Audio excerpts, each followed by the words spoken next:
I'm Chef Chris Keegan, and I'm going to show you how a flavor produced by Red Arrow will save you time and energy without losing any of the authenticity or flavor impact in the final product. Today's recipe is beef rendang. It's a classic dish from Indonesia in the Malaysia region of Asia.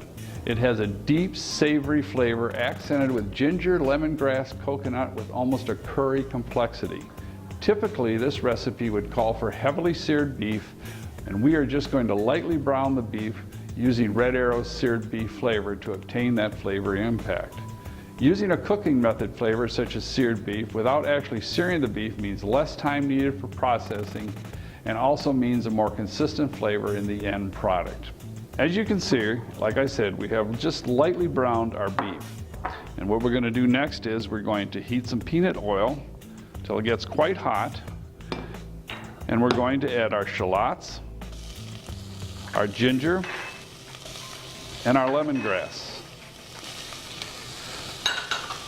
We're going to let this cook just for a couple minutes, just so it gets a nice fragrant flavor to it.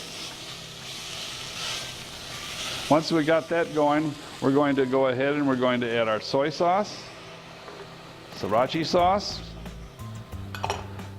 turmeric, fish sauce, and our lime zest.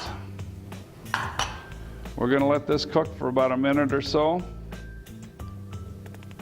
just to get all the flavors starting to marry a little bit. And once we get it going, we'll go ahead and we're going to add our coconut milk, our toasted coconut,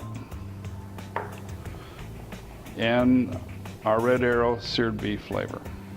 We're going to bring this to a simmer, and then we're going to add our beef back into it, and we're going to let this cook until the beef is tender and the sauce is reduced to a very thick consistency.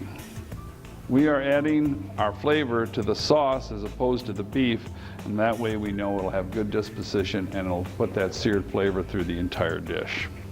Once this has come to a simmer, we are now going to add our beef back in.